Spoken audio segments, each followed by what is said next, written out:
Cleaning Nation. It is time to have some fun, to soak up some wisdom, and get everything you need to grow your cleaning company. As you know, the only way we do any good with this whole show for the entire world is you. If you love the show and you know people that can get some value, owners of cleaning companies. Actually, we got a lot of people that aren't owners of cleaning companies that just love the stuff. Make sure you share us on Facebook. Join our Facebook group. Check out our YouTube channel. Subscribe to the show. All that good stuff. Today, we are chatting with return guest and friend of mine, Joe Church from J&M Cleaning Services. J&M serves the Springdale, Arkansas area with commercial cleaning services. If you want to reach out to Joe and his team, you can get a hold of them at www.cleanwa.com. Joe, welcome to the show. Hello, Mike. Thank you for having me. So glad to have you, man. And honestly, before we chatted for a couple minutes before we started, I'm like, oh my gosh, it's my friend Joe. I'm dying to catch up with how he's doing, what's been going on. And we both kind of resisted the temptation to get caught up so we could do it on air. So we're literally just going to have a conversation. Joe, what has been going on in the last, feels like it's been at least 6 months since we talked. Update me and Clean Nations of what's going on in your world. Well, we've been maintaining. We have had some growth. We kind of growed in some areas that we thought we wouldn't as fast. We were trying to attack more of reoccurring cleaning, but we added the commercial carpet cleaning, and that kind of more so jumped off more than a reoccurring cleaning. But hey, we're not mad. We love it. So. All right, beautiful. So it sounds like you've kind of been making a little bit of headway, maybe not growing like you'd like to, but still generally a forward direction. Yeah, we had different type of growth. Instead of the recurring services, we actually made pretty much what we wanted to make, plus a lot more on just adding commercial carpet cleaning to all our buildings we have now. So it kind of gave us a nice little increase, and plus the few that we've recurring services buildings that we added, so it hadn't been a tremendous growth for us building. I said maybe I got maybe 4 more buildings since I talked to you, but we had pretty much significant increase in money just by adding the commercial carpet cleaning. So yeah, and you said something really important because I was getting a little nervous. I'm like, I'm not a big fan of, hey, we do upholstery, we do disaster restoration, we do windows, we do carpets, we do floors, we do upholstery, we just on it, power washing, all that stuff. The one exception, I shouldn't say the one exception, but one of the big reasons I would say that is a good idea is if you add that to customers that you already have. We've talked about in other episodes, I'll see if I can link to it in the show notes page, about 3 ways to grow a company. One is get more customers, and Joe's like, we got a couple more, 4 more, maybe it's been 6 months, so every month or so we'll pick up a new customer. Great.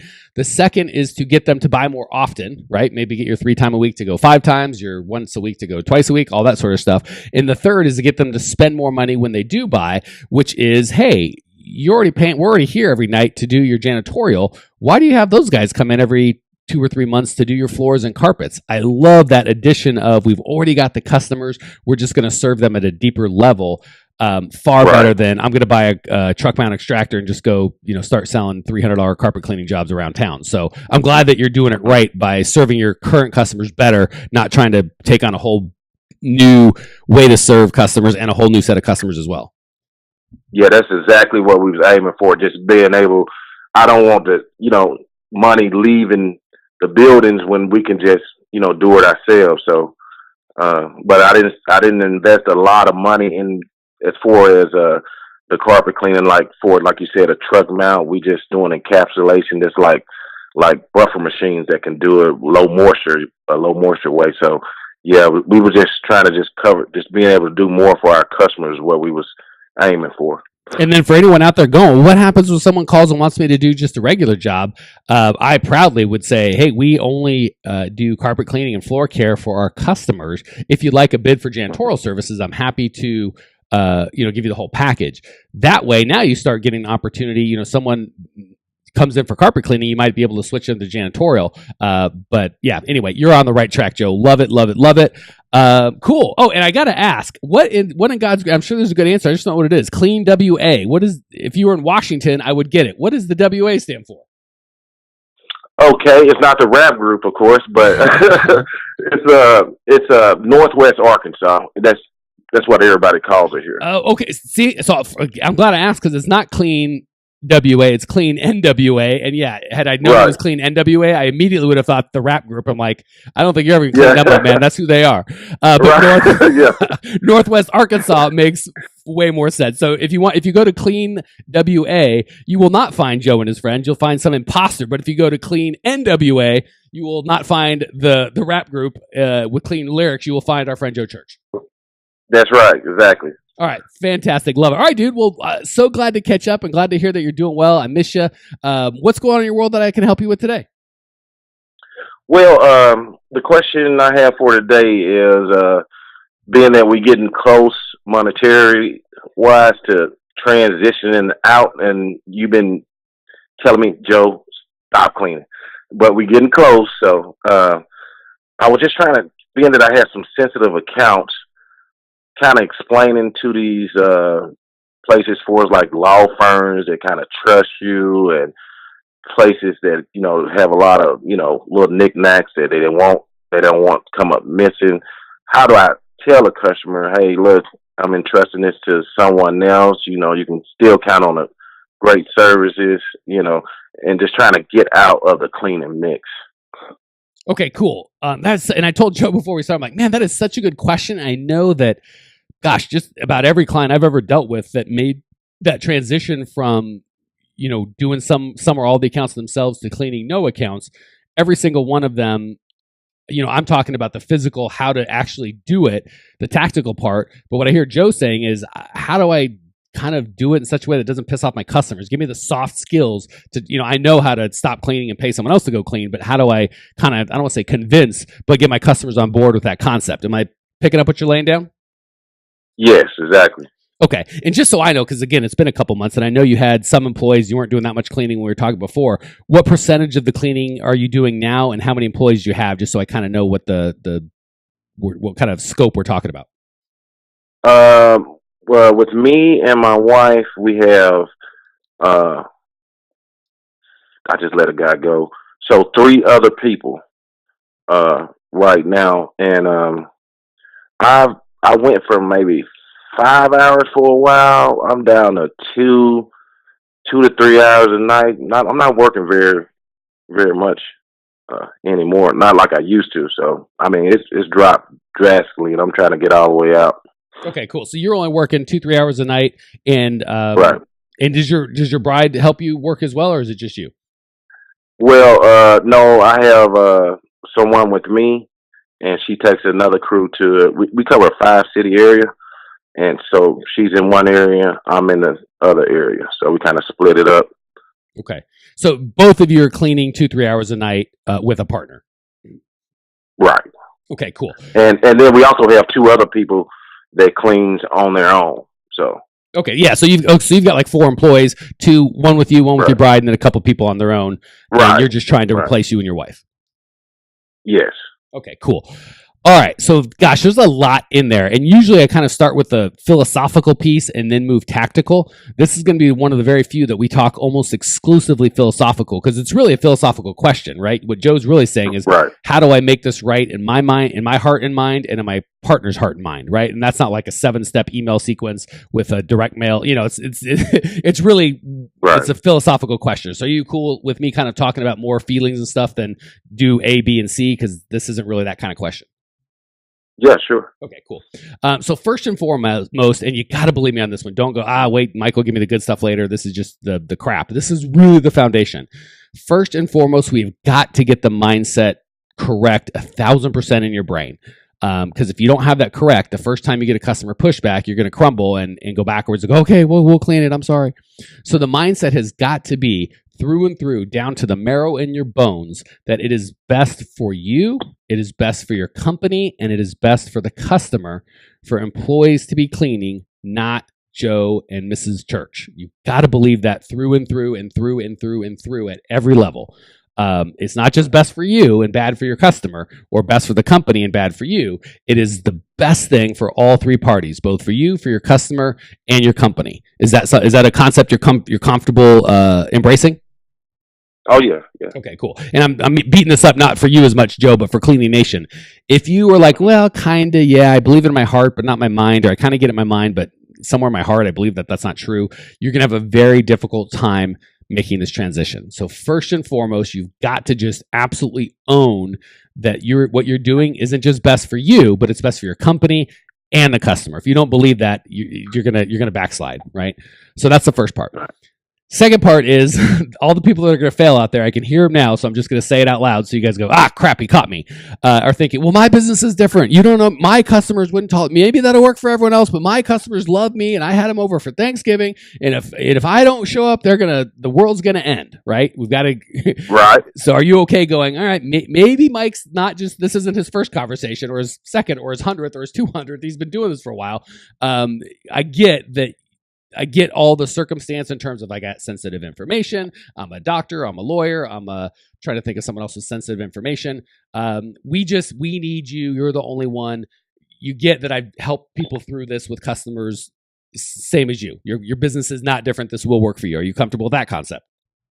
Yes, I am. Okay, not just you, Joe Church, but Cleaning Nation. I'm calling you out. If in your mind you're going, my business is different, you might as well hit pause now because I can't help you until you believe that this is what's best for your customer, your company, and yourself, and that your business is that your customers aren't this magical unicorn that need you to clean. If you have either of those beliefs, I can't help you. So once we've got that foundation laid, now it's time to have the conversation. But please don't have the conversation until you have that foundation laid, or you're going to get confused and crosswise, and it's going to go poorly. Once you've got that belief, and think about it. If what happens if you get hit by a bus? Did they just stop getting their place cleaned altogether? No, they'll have somebody else do it. Might as well have that somebody else be an employee of yours, not some stranger that neither of you know, right? So it really is best for them, because sometimes, guess what, Joe Church, you're going to get sick, and God forbid, hopefully you never get hit by a bus, but maybe you want to go on vacation, for crying out loud, right? Maybe your kids are on spring break. Yeah. You know? Yeah. So it kind of keeps you handcuffed when you can't get away, so there's no kind of that. Absolutely keeps you handcuffed. So the first thing is you understand it's not good for your customer. Yes, if Joe Church never needed a vacation and was a robot and never broke down and never got hit by a bus and never got sick and never needed family time, God forbid, or whatever, if he just was a robot that never broke, maybe that would be the best solution. But since that's not the case, Joe's a human. That's not a good system for them, right? Well, what happens when Joe can't come? Because Joe does need things like vacations and not working sometimes and time with family. And maybe he does get sick and it's like, I can't go to work today. There's a backup plan in place. Let's just make that backup plan superior to Joe, right? Just like that would be like literally me going, I want the CEO of Southwest Airlines flying my plane. Well, he'd probably tell me, dude, I'm not qualified to fly a plane. We'll die. But that would be kind of our people's thing. So first thing we got to understand is best for everybody. Second, we got to understand our customers are not different from other people's customers. Third, we got to have the conversation. When we go to the conversation, the last thing you want to do is try and convince them of something that they don't want to do, right? So you don't want to convince them, I know you want me, but I don't want to come, and you shouldn't do that, blah, blah, blah. That's never going to work. What you need to do is help them understand why you're the worst option for them, right? If I went to whoever the CEO, used to be Herb Kelleher, I don't know who it is now. If I went to the CEO of Southwest and said, I demand that you fly my plane today, first of all, I'd tell me to pound sand. But if he took some time and explained to him, well, our pilots have an average of 10,000 hours flying, and I've never flown, and we'll all die if I fly. I'm not going to go, sorry, Herb, sorry, CEO, not falling for it. Fly that plane. I'm going to go, oh, well, now that I understand that it's the best thing for these qualified, talented people to do that, that's what I want. So we're going to explain the benefits in ways that help them, not us. So we don't want to get to, well, I'm getting tired and I don't want to do it and you don't pay me enough and all these sort of things your customer doesn't care about, right? Because it's just not relevant to them. Right. Is that a fair statement? Oh, yeah, very fair. Okay. I'm with you 100%. It makes a bunch of sense.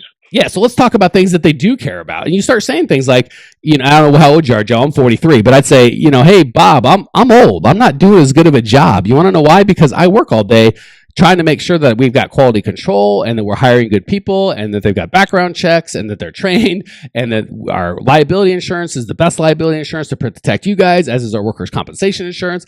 I'm doing all of those things. Make sure that you get billed properly, not too early, not too late. You pay the right amount. Nothing goes wrong. Everything is spinning well. That's what I do all day long. Not that you care about any of that, other than I'm here to make sure that your life is easy as it relates to us. But when I come in after an 8 or 10 hour day to clean your building for me, a 43-year-old man, I'm not the best guy. I'm not worried. I'm worried about 18 other things, and that's not where I want to be. I want to be home with my family. And you don't want some guy that just worked 8 or 10 hours that's 43 years old. That's not a professional cleaner. That's a professional business owner that steps in to clean. And if no one else can do it, I'll be here because by golly, we're going to make sure we never miss a cleaning. But let's get a professional, trained person that cleans day in, day out, that has no other worries, that comes to work. All he wants to do is make sure that your office has the result that it wants. And let's not have it be the same person, because if that guy quits, dies, gets sick or whatever, and then there's which is going to happen every month, quarter, year, at some point, people just move on, or their car breaks down or whatever the case may be. They can't come. I don't want that to be a big disruption in your life, just like if I can't come. So what we've done, and the reason you've hired a cleaning company as opposed to a cleaning person, Bob, well, with Bob, when he gets sick or his wife's sick or his car breaks down or whatever happens, that's a stressful point in your life. But you've hired a cleaning company that has insurance, that has multiple employees and multiple cars or access to multiple cars. So if plan A goes wrong, we go to plan B and plan C and plan D, and they're all trained to handle your sensitive documents. And here's a checklist that we use, and here's the training that they've got to go through, and here's the mindset that they're at. When they show up, all they care about is making you happy, making sure this work environment is the best work environment that it can possibly be before you guys show up tomorrow. When I show up, I'm worried about payroll and and all manner of other things. I'm not doing a good job. So do you see how that whole conversation was really about them, not about me and my needs? Exactly. I caught it. Okay. And then the last piece I'll give you on this, which hopefully make it a little easier, is you would be shocked at how many people are like, yeah, I don't care. And I'm telling you this by experience, not by making it up. Because I've transitioned many a company through from, I do it all myself to I do some of it myself to I don't do any of it myself. And overwhelmingly it's, I thought there's going to be 10 people that were pissed off. 8 of them literally like, I don't care. Why are you bothering me with this? Like, I just right. And then 2 were like, I don't know, I'd rather have you. And I had a 2 minute. I thought I was gonna have to go in the whole spiel that I gave to you, and they're just like, well, we can't do it anymore. And they're like, oh, okay, fine. So to take some of the pressure off, I'm kind of telling you worst case scenario of all. I want to give you lots of bullets in your gun to really make you feel confident. But 9 times out of 10, they go, yeah, fine, whatever, I don't care. Right. And for the 1 in 10 that doesn't, you got to be ready to go, well, this is what's best for you. And as the owner of this company, I'm never going to do something that's not in your best interest. So this is happening, and we want you to be happy, and we can even have a little transition plan. Maybe I can call you once a week or twice a month, or call and check in, or I promise you I'll check this account 3 times a month myself. Or what can we do to make you feel comfortable? That's reasonable, right? Then they can't, they can't have you having a part-time job just checking on their one little job. But if there's something I can do to help this transition be more comfortable for you, I'm happy to do that. But the transition's happening. And if you think about it, if you're in their shoes, now they're like, well, I've got someone that's trained by Joe, that's insured, that's whatever, that I kind of know and trust Joe. I've got this other guy. If Joe's off the table, my options are I don't clean my office anymore. I don't think they're going to take that. I take this guy that Joe trained, Joe vouches for. There's a system, a process. We're already with him. They've already got my keys. We've already got a signed contract. They've been doing it for, a year, whatever the case may be. Or I can go out into the market and find another stranger that's not Joe. When you really look at the options that they have, they don't really have any options, right? They can get mad at you, but it's not reasonable for someone to be like, you are my indentured servant. You must clean my building till you die. Like, that's insane. No, they have no right to do that. They might go, well, I don't like it. And you might go, I'm so sorry. Where do we go? Right. That's just how it's going to be. So that's why I spent so much time on the foundation. If you've kind of got in the back of your mind, if they freak out or threaten to quit, I'm going to fold, or I'm going to say I'm sorry. Now you're screwed, because you'll never be able to transition them out. So long story short, if you think about it, A, it's best for you. B, it's best for the company. Most importantly, it's best for your customer. C, they don't really have any other options, or they don't have any other good options. So if you need one more bullet in your gun or one more bullet in your holster, it would be make a transition plan with them where I'll check on it, or I'm going to be, I've already been here with one guy, so the one guy I've been with is still going to be here. We're going to put another guy in. In 2 or 3 months from now, you can have any guy, but for the next couple weeks or months, we're going to treat you with kid gloves and make sure that you're comfortable. And if they still don't like that, forget it. They can go find someone else if they don't like it. But you're not an indentured servant, nor is your wife, where you're just stuck cleaning these 2 accounts till you die. That's not why you got in this business. Right. I'm with you. Cool. Questions, comments, or rude remarks before we hit the lightning round? No, I think you gave me every piece I needed to explain how the transition will work. So I thank you very much, sir. Maybe even a couple pieces you didn't need or want, but that's how I get chatty. All right, let's have Joe share something. I know this guy's forgotten more about the cleaning business than a lot of folks out there know. So I'm going to give you the chance to share some value with us. 3 really quick questions. You're going to give 3 quick answers. Question number 1, the best piece of advice you've ever received. Just make sure, recently, it changes every few months, but make sure your employees look good, make sure you got your uniforms. I remember we was doing it without it. I also remember I had the 4th and 3rd floor of a huge building, and another janitorial service had the 2nd and 1st, and you could tell the difference in looks because we was a uniform, and the other company looked like something out of Michael Jackson's Thriller. They was some strange characters. So, just always be cautious of your looks. Man, that makes you look good, too. If you've got the opportunity, literally like these 2 floors we have and those 2 floors they have and those 2 floors, the people and the floors look shabby and our 2 floor, everything looks professional. That's a nice position. All right. Question number 2. Right. What's the biggest mistake you've made in the cleaning business we can all learn from and maybe save ourselves the headache? Depending too much on the background check. Okay. I learned that the best thing I've learned recently is to do the background check, but call the referrals they give you. Smart. So you can learn a lot about a person from somebody they previously worked for.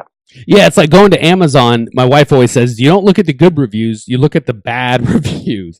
So yeah, I couldn't agree more. The background check just says they haven't stabbed anyone recently, and that goes for everything, folks. Cleaning Nation, or if you've got other businesses out there, man, that is something that so few small businesses do, is actually call past employers. And there's a world of information about your employees out there you're just dying to get, good and bad. All right, last question, Joe. What's one idea that Cleaning Nation, something simple and easy they can put into practice right away, immediately implementable, that'll improve their lives and or their businesses? Continue to educate yourself. Just continue to learn. Just get the basics, a good overstanding, not understanding, but an overstanding of SEO, your landing pages, your marketing. Get a overstanding of all these things, because even if you hire a company, they still don't know how to talk to your customers. So with you being able to do it, if you got to hire companies to help you with marketing and stuff, you won't be wasting your time if you know what to say and know how to talk to the people you need to get to. I couldn't agree more. If you're going to be successful, that's really not even optional. That's just that's table stakes. You got to do it. And that said, without being too pitchy, if you go to growmycleaningcompany.com, that's the exact kind of value that we give there, both free and paid, about how to do all that stuff. Tons of tools. growmycleaningcompany.com. Joe, thank you so much for joining us. Thank you for sharing your passion, your desire to grow. I appreciate you. I know the Cleaning Nation appreciates you. If you want to check out Joe's show notes page, and like I said, everything you need, SEO, all that good stuff to grow your cleaning company, it's at growmycleaningcompany.com. Leave your questions, your comments, your remarks. I will see you there. Congratulations! You are now 16% smarter. Still can't get enough cleaning goodness? Go to www.growmycleaningcompany.com for more of the good stuff. Ever want to be rich and famous? Owners of cleaning companies, as well as industry experts, can apply to be featured on the show by emailing our producer Natalie at support@growmycleaningcompany.com. Until then, don't miss out on all the latest cleaning industry lovin' at www.growmycleaningcompany.com. Check it out now.